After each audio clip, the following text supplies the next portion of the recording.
Baby and infant starts to work on fever in 15 minutes and is gentle on the tummy. Adult baby and infant, tough on fever, gentle on your child.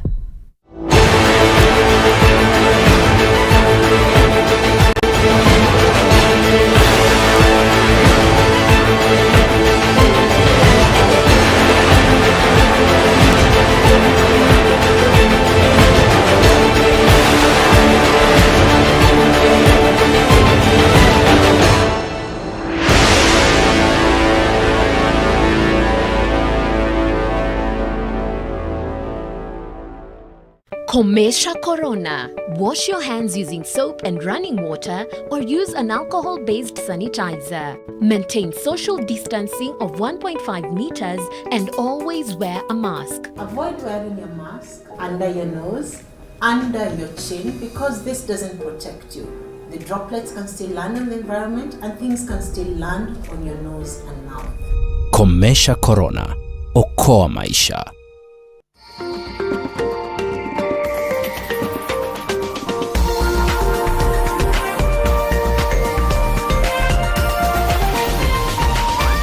This is NTV.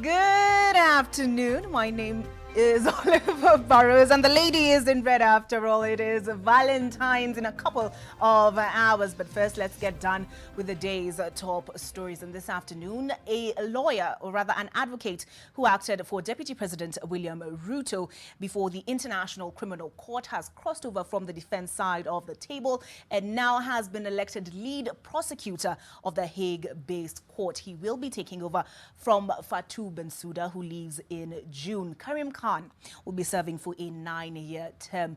Vincent Odor will be bringing us a comprehensive report on how the vote went in a couple of minutes. But before then, leaders from Baringo County, allied to Senator Gideon Moi, insisted that Thursday's chaotic shooting down of the proposed Constitutional Amendment Bill 2020 in the Assembly did not reflect the will of the people.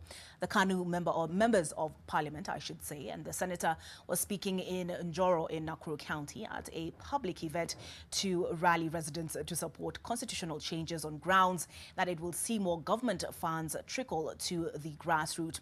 In Nakuru, Njoro constituency will be partitioned into two, and this, Moi says, will improve service delivery for residents. Wananchi wa Njoro amjambo. Amjambo tena. Mimi kwa majina naitwa Esekon Moses, mwenyekiti wa vijana tuomoke na BBI. Vijana oye! University wataweza kupewa miaka 4, hawezi lipa county na wanakataa BBI. Eti na hao ni ma MCA. Wacha mimi nitaingia hiyo Baringo. Ni ma MCA wamekataa, lakini sikusema kwamba raia wamekataa. Watatuona huko sasa ile tunapitisha ile kalenda. Leo wanalaumiana, leo wanakaribu wanapigana huko, wanasema nani alitupeleka huko. Kwa sababu hasara ni hii. Hasara ni ya kwamba walifikiria watakuwa kielelezo, lakini BBI inapita kokote katika Kenya. Na BBI itapita mpaka referendum. But other counties are giving time for public participation. Baringo County and the MCAs, they did not give Raya even one chance to listen and to hear what is there. But I can assure you one thing. That was you MCAs, Baringo County. But I know for a fact the people of Baringo will pass BBI. You're either pregnant or you're not. So as kusema ati nini ko katikati, you're either yes or no. Now toka useme huko no, sisi tuko yes, tunyoroshana hapa kwa kiwanja wananchi. Kuna wale wako serikalini na kuna wale wako upinzani. Tukiwa katika Jamhuri ya Kenya saa hii, kuna wale wamejitokeza kwamba wanataka kuwa upinzani, na yule amejitokeza kwamba anataka kuwa kiongozi wa upinzani ni naibu wake.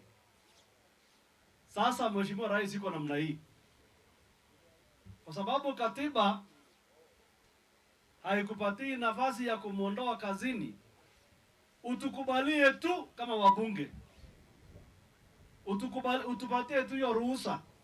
We have the numbers. We will help you.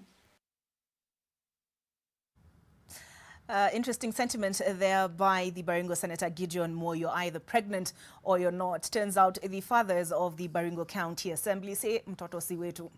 A section of leaders allied to Deputy President William Ruto are on the other side and have accused the executive of attempts to coerce county assemblies into passing the Constitutional Amendment Bill 2020. At the same time, the leaders want President Uhuru Kenyatta to cease from managing his succession. So kama raia watakuwa wanaamua tumechagua fulani, whether hiyo mtu ni mwizi, whether huyo mtu ni mujinga, whether huyo mtu ni mtu wa aina gani, the people of this republic are the determinants of who becomes the president of this country. Now, it is not the responsibility of who is holding that position at that moment to decide whether to hand over or not. Hiyo sio jukumu yako. Tutasimama na Deputy President kuhakikisha kwamba ile agenda ambao wako nayo na ile agenda ambayo yako nayo ya 2022 lazima ipite. Sasa president akisema tunataka basari iende hapa mingi kuliko upande huu na yeye ndiye rais ya Kenya, analalamikia nani? He's complaining to who? Ati pesa inaibwa 2 billion every day, he's complaining to who? He's the president of Kenya. So I want to tell President Uhuru Kenyatta with utmost respect, kuwa mzee mwenye amekuwa sasa amefika umri ya kuretire, wewe ukue mtu wa kuoversee proper transition of power, urelax, weka Kenya yetu, weka temperature ya Kenya chini, wewe ni rais ya Kenya, wacha kuinua temperature ya inji kwenda juu. Away from politics, and Agriculture Cabinet Secretary Peter Munya says more desert locusts continue to fly into the country, threatening lives and livelihoods. Munya admits that mitigation and control measures are helping, but that the migratory nature of the pest poses a challenge. 15 counties have reported a second wave of invasion throughout northern and central Kenya. We have to make right now is to gradually, not gradually, very rapidly reduce the numbers that are there before they mature. And that's why we are emphasizing the need to improve our ground spraying capacity in terms of the personnel deployed, in terms of the equipment, etc., etc., and in terms of speed. Because also governments have too much bureaucracy. Even when you are dealing with an emergency, there are processes that you are told, oh, this procurement process has to wait, I don't know for how many days. Those are the things we are dealing with. Those people who deal with those things don't see emergencies for what they are. So we have a challenge there. A parliamentary lands committee is accusing the Lands Cabinet Secretary, Farida Karone, of overseeing a slow and cumbersome process of adjudication, titling and registration of land in the country. The committee grills the CS in Mombasa over operations in the ministry. Members want Karone to speed up the process to ensure land acquisition processes are functionally in place. The committee chairperson, Rachel Nyamai, lauded the ministry for its effort in resettling squatters in the country. It was also noted that there has been an increase in the number of fake land squatters targeting such programs. Nyamai also raised concerns over the inadequate funding of the Lands Ministry, despite channeling close to 12 billion shillings in land rates to the National Treasury. We feel that 6 billion is quite low. That this is a ministry that you'll find in all parts of the country, even after devolution of parts of the land matters. You realize that it has staff all in the 47 counties, and we can see you'll find that there is a lot of adjudication going on all over the country. We are able to look at which parts of the country have been adjudicated and what is remaining, and we feel that this ministry needs to be expanded. You know, when you adjudicate and you title and register land, then you give possibilities for people doing business, because investors would like to have land which is titled and which it's easier for them to first of all to identify, to be sure of the ownership of land, for them to put their money. At the top of the hour, I did bring you up to speed on the latest developments as far as prosecution in the ICC is concerned. And an advocate who previously acted for Deputy President William Ruto, that is Karim Khan, has been voted in for a 9-year term after the term of the present prosecutor Fatu Bensouda ends in June. His name is Karim Khan, and Vincent Odor has been following those proceedings. In December 2007. 50-year-old British lawyer Karim Khan trounced his two competitors to clinch the seat as the new International Criminal Court chief prosecutor by garnering 72 votes in the second round of voting, defeating Irishman Fergal Gaynor, who got 42 votes. Khan is now the first European prosecutor for the ICC in its 20-year history. When in fact, the wildlife. The Queen's Counsel has taken part in several international tribunals, among them the Kenyan post-election violence case in The Hague, where he represented Deputy President William Ruto and former head of public service Francis Muthaura.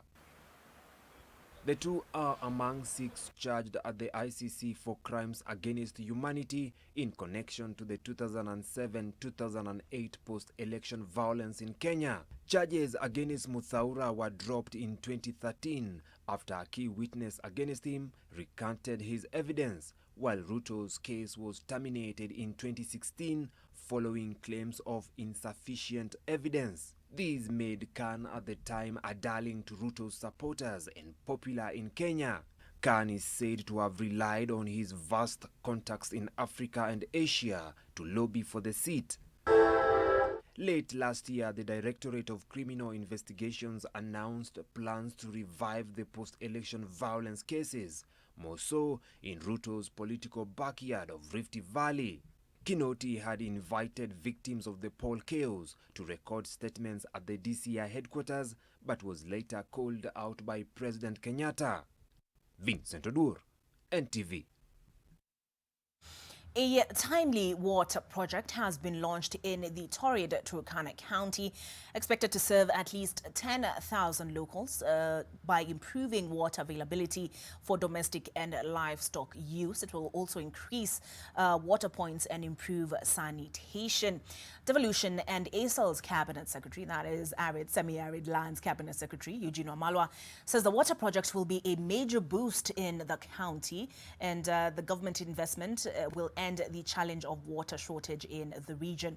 The project targets 250,000 people in rural areas to be water secure and 775 villages to have improved hygiene and sanitation practices through the elimination of open defecation using a community-led total sanitation model.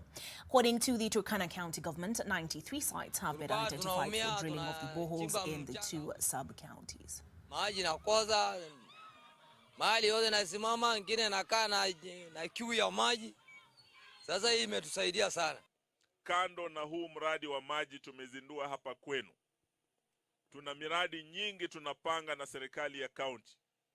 Tuhakikishe shida ya ukame, shida ya uhaba wa maji katika kaunti hii ya Turkana inatatuliwa, na watu wa Turkana kaunti wawe na maji ya kutosha kwa matumizi yao wenyewe na mifugo yao. Water table saa hizi inaenda chini, na hata ukiona wanyama sasa zinaanza zimeanza kukonda, na hiyo ni kuonyesha ya kwamba kiangazi area hii imeanza. Na katika hizi miezi tatu, mwezi ya February, March na April, kama hatuwezi kuwa na maji ya kutosha, basi Turkana tena itakuwa kwa news kwa sababu ya njaa, kwa sababu ya maji, kwa sababu ya mambo haya yote. Na sisi tungependa kuzuia hayo mapema iwezekanavyo. The Ministry of ICT, Innovation and Youth Affairs, in partnership with the National Government Constituency Development Fund, has rolled out 200 constituency innovation hubs across the country. And during that launch of Lake Hub in Kisumu, the ICT Principal Secretary, Jerome Mucheng, said that the hubs will provide access to ICT infrastructure as well as enhance innovation and smart business for young Kenyans. The government has been launching programs targeting the youth in an attempt to address the youth unemployment challenge. The purposes of this rollout is to ensure that we have people accessing ICT infrastructure, which normally sometimes is not accessible, whereby within the hubs we provide the computers together with connectivity to the internet, and the young people can now take that advantage. We take a break, but when we come back, I'll tell you all about the timely World Condom Day.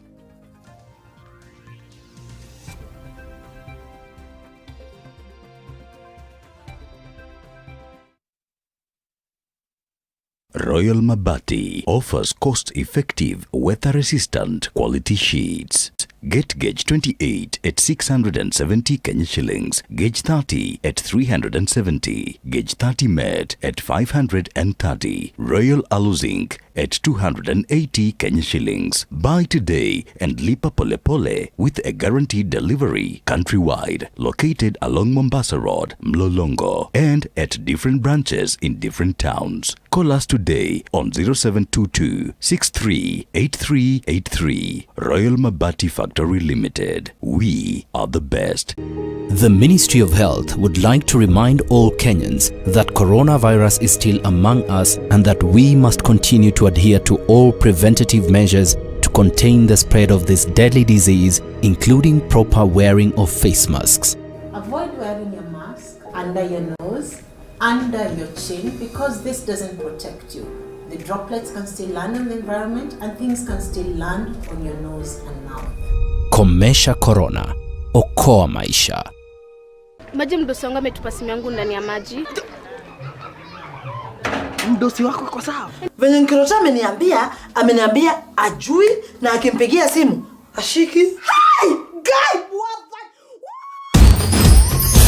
the? For the women who deserve more, Moped is now in Kenya and more than 40 countries. With its nylon-free surface, new Moped has unique softness and up to 100% protection. Your skin will love it. Parenting is all about learning when to be tough and when to be gentle. Tough, gentle. But when it comes to fever, you need to be both. Panadol Baby and Infant starts to work on fever in 15 minutes and is gentle on the tummy. Tough call. Panadol Baby and Infant. Tough on fever, gentle on your child.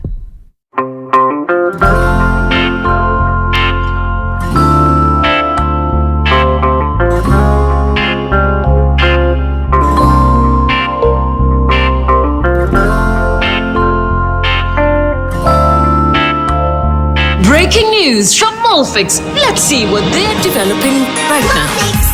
Pants is just for me. It really feels very comfy. Molfix pants with anatomic fit technology. New Molfix pants, an invention from babies for babies. You should also try Molfix. Today tastes like it's all fired up.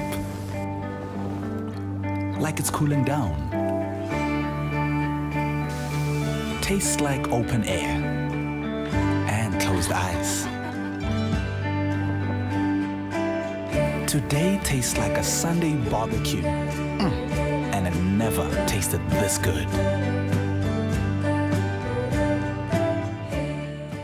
From far with you. I even gifted you a magnificent house. Rosa, it's the thought that counts. Please help me.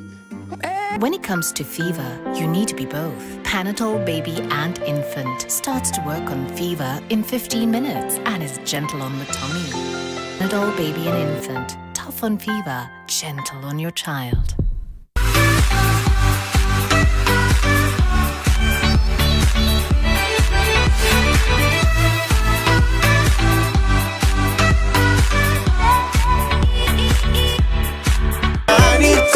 Inanitosha Kenya, inanitosha, inanitosha, inanitosha Kenya,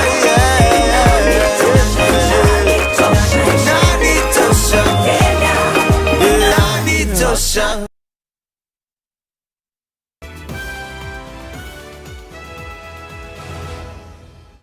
Thank you for staying with us on NTV at 1. Now, I wonder, is it a coincidence that World Condom Day is marked the day before Valentines? Well, Kevin Kizulu will be telling us all about that, as the day is meant to raise awareness around safe sexual behavior and to keep away sexually transmitted infections and unwanted pregnancies. Serious stuff there. And the AIDS Healthcare Foundation is holding a sensitization exercise in Emali, Makueni County, from where, as I mentioned, Kelvin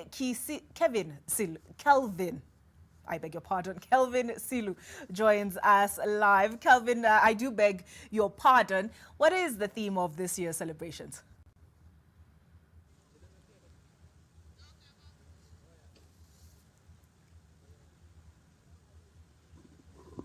Thank you, Olive. As you have just said, today marks World Condom Day, and as you can just see behind me, today's theme is a saver is sexy. And here in Makueni County, it has been commemorated here in Emali in collaboration with the county government of Makueni and the AHF and National Council of AIDS. And then in Makueni County, as we were speaking to the coordinator of AHF from here in Emali town, she disclosed that last year alone, they distributed 350,000 condoms along Nairobi, Mombasa High. That is the stretch from Mtitwandei all the way to Nairobi. And today, ahead of tomorrow's Valentine's Day, they are targeting to distribute 60,000 condoms. And we are going to be joined by the coordinator AHA from here, Emali, Makueni County, maybe to give us a brief of what we are expecting here today and maybe in future. Thank you. Starting by your name, maybe what is happening today here? My name is Ruth Kenywa. I work for AHF Kenya, based here in Makueni County. I coordinate HIV program activities for AHF Kenya in the county. Today is International Condom Day. We are here in Emali town, and we are here to teach people, educate people on condom, correct and consistent condom use, since condom has been proven to prevent STIs, including HIV, as well as preventing pregnancies. We hope to distribute 60,000 condoms today.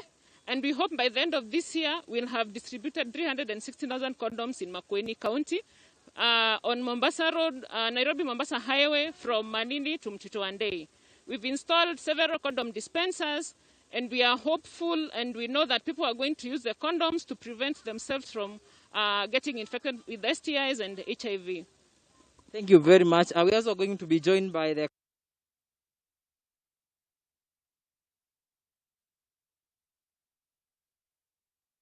Unfortunately, we've lost our connection to Kelvin Silu speaking to us from Emali. It is World Condom Day. He tells us safer is sexy. Speaking of safety, and this is away from Kenya's borders, at least 3 people have been killed and 8 others wounded after a car bomb detonated near a security checkpoint along a key road in Mogadishu Saturday. Witnesses said they heard gunfire and saw vehicles and 3-wheel tuk-tuks scatter before the heavy blast occurred. Mogadishu is regularly targeted with attacks by the Al-Qaeda-linked Al-Shabaab group, who have been waging a long and violent insurgency seeking to unseat the internationally backed government in Mogadishu. They were driven out of Mogadishu in 2011 but still control swathes of territory from where they plan and launch frequent deadly strikes against government and civilian targets. Another attack happened end of last month when gunmen attacked a hotel, killing several people. South African President Cyril Ramaphosa has vowed that the Rainbow Nation will beat the coronavirus pandemic despite a delay in its vaccine rollout after the country switched vaccines at the 11th hour. The continent's worst-hit country halted the start of its vaccination campaign after a study showed that the Oxford AstraZeneca vaccine it had received failed to prevent a mild and moderate illness caused by a new widespread variant discovered in South Africa. Defeat the coronavirus pandemic. That is primary in everything that we have to do as a nation. And second, we must accelerate our economic recovery. Third, we must implement economic reforms to create sustainable jobs and drive inclusive growth. To the U.S. now, and Donald Trump's lawyers have hit out at senators supporting the impeachment of the former president during the ongoing impeachment trial. That's the second one that's being held in his, not favor, but against him. And they claim that Democrats' real goal is taking vengeance and, in effect, cancelling the right-wing populist movement. They are now calling on the Senate to acquit their client. The fourth day of impeachment submissions was dominated by Donald Trump's lawyers calling for acquittal. This impeachment is completely divorced from the facts, the evidence, and the interests of the American people. The Senate should promptly and decisively vote to reject it. Trump was accused of inciting the January 6th Capitol attack and violence that saw angry mobs charge the Capitol building. 5 people, including a police officer and woman, were shot during the unrest and died as a result of the chaos. The impeachment team argues that Trump deliberately stoked national tension after losing the re-election to Joe Biden on November 3rd, as he claimed there had been mass voter fraud. The lawyers believe otherwise. No thinking person could seriously believe that the president's January 6th speech on the ellipse was in any way an incitement to violence or insurrection. Stop the hypocrisy. And did you tone down the rhetoric last summer when all of this was happening? Did you condemn the rioters? Or did you stand with Nancy Pelosi, who said, people are going to do what they're going to do? Instead, the former president's lawyers say the trial is a witch hunt against their client. Impeachment managers say Trump has never expressed remorse for his stoking of the violent crowd. They go on to claim that Trump is so dangerous, he should be barred from holding office again. It would take a 2/3 majority to convict, meaning 17 Republicans would need to join the Senate's 50 Democrats. Presently, it seems highly unlikely. Looks like Donald Trump continues to hold center court despite his exit from office. It's been an action-packed morning at the Ngong Racecourse. Yes, it's time for the sports news with the Kenya Cross-Country Championships seeing a national team selected to represent the country at the Africa Cross-Country Championships set for Lome to go in March. Ida Waringa is at the event and brings us more. Ida, how's the action been?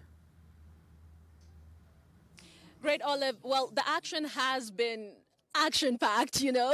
It's definitely been quite the interesting day here at the Ngong Racecourse. And of course, all this in terms of these efforts are aimed at selecting a national team that will represent Kenya, that will be at the Africa Cross-Country Championships, as you've said. So there have been quite a few events. The last one, of course, ending in maybe the last, give or take, 30 minutes. Thankfully, the skies have been able to hold, although it does look like that weather will change and the rains will come down any moment now. Of course, Olive, the big event had to be the senior 10-kilometer men as well as a senior 10-kilometer women's races. However, there were other races before that as well. We're talking the junior 6-kilometer, 8-kilometer. There were the under 18 events as well. But let me get to the women's race. So Sheila Chelingat of police was able to, defend her title. She did it in a time of 34 minutes, 55.5 seconds.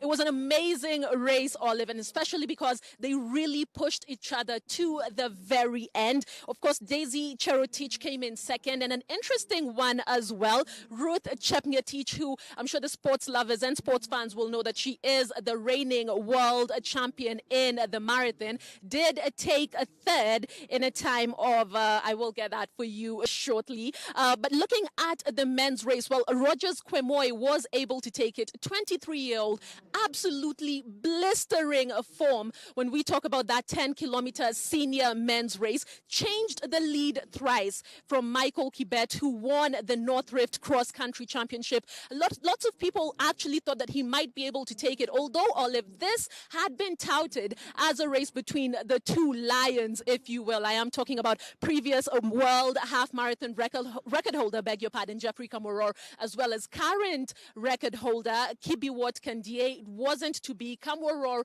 dropped out of the race, and Rogers Kwemoy, 23-year-old, won the bronze medal in the 2018 Commonwealth Games. Clearly has a bit of a profile on him and is coming hard at these experienced athletes. So long story short, it's going to be 6 athletes from each category taken, and of course they will get the chance to represent Kenya at the Africa Cross Championships. Much more on this in subsequent bulletins. It's back to you, Olive. Thank you, Ida. God willing, I will be with her tonight on NTV Weekend Edition. As we noted from the start, Valentine's Day is just a few hours away, and the interweb has been preparing for this. Then there is the car grant for BBI, as it's been called, and the netizens also had something to say on that. Sydney Chazima engages your funny bone on what this is all about.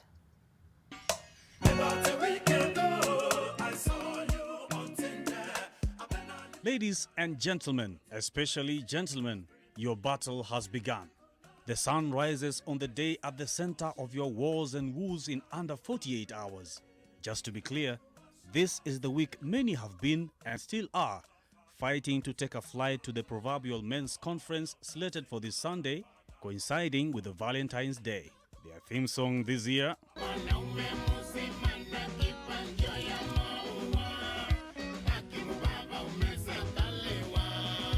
it doesn't stop there. A letter has been drafted seeking the president to order a lockdown on the said day. Nakwambia upuzi ambao uko Kenya ni mwingi sana. Some men are single, some happily married, but for the likes, shares and retweets, they say they will be at the alleged conference.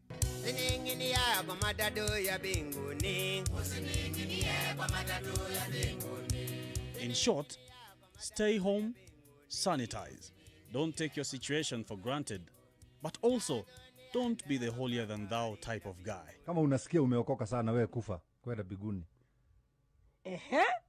Na usijifanyage unalala biguni alafu unakuja hapa asubuhi. Shida ukitusubua. And granted, things can get difficult, but not when you're an MCA and get a car grant granted. Baba, just ensure that we get the car grant and leave the rest to us. If we can justify giving a car grant to members of parliament, why not to the members of county assembly? Okay, mtu ya kawaida kama mimi, wapi incentive yangu? Ukinipatia ni voter bribery. Okay, na for example, tuseme niko na hii 2 million. Nikuletee, unipatie kasi fulani nimeona hapa. Hiyo sasa ni corruption. Otek baba, otek. Wewe ukipeana ni incentive. Ukinipea ni voter bribery. Nikikupea ni corruption. Ya wawachana nayo. But they say it's a deal to fight for. These are fake results. So the Constitutional Amendment Document Bill 2021 in Baringo County Assembly was defeated. The winners are happy, and happiness is not to be taken for granted, especially if you know how life is when you're in a toxic relationship. Kama unataja ubaya wake, toka uache wale wengine waendelee. Kitu ni moja, we are either together or we are apart. Uhuru wetu alikuwa na tabu kubwa ya hiyo mwanaume. Hamuoni kitabu ya Uhuru imekuwa sawa? Mumeona kitabu ya Uhuru imekuwa sawa? One lesson here is let your words and your actions not be at crossroads. Sydney Chazima, NTV. I don't know about all that stingy men's conference business. I hear Kennedy Murithi is the chief whip and is marshalling NTV staff. Seth Olale apparently will be speaking on how to survive in a club with 500 shillings until morning. And it's a long list. So enjoy your Valentines, that is tomorrow. Whether you're alone or you'll be sharing your affections with a loved one, we'll be here for you on NTV.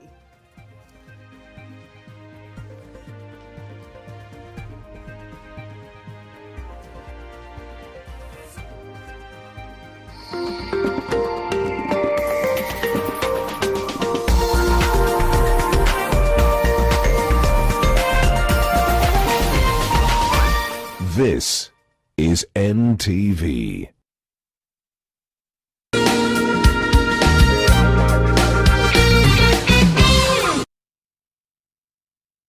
Presenting the new Harpic bathroom cleaner. Compared to ordinary detergents, its thick formulation gives you superior cleaning and kills 99.9% of germs and viruses all around the bathroom. Blue for the toilet and red for the bathroom. Na, na, na, na, na, na, na, na.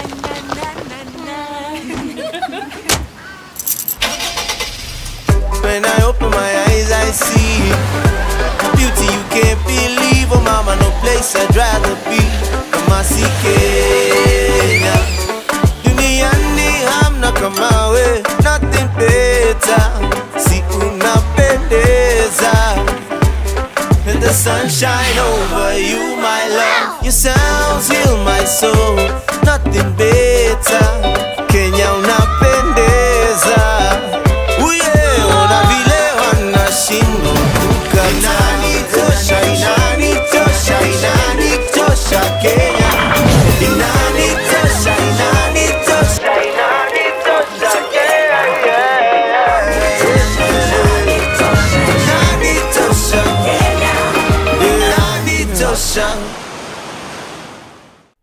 Parenting is all about learning when to be tough and when to be gentle.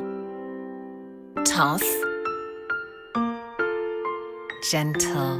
But when it comes to fever, you need to be both. Panadol Baby and Infant starts to work on fever in 15 minutes and is gentle on the tummy. Tough call. Panadol Baby and Infant. Tough on fever, gentle on your child.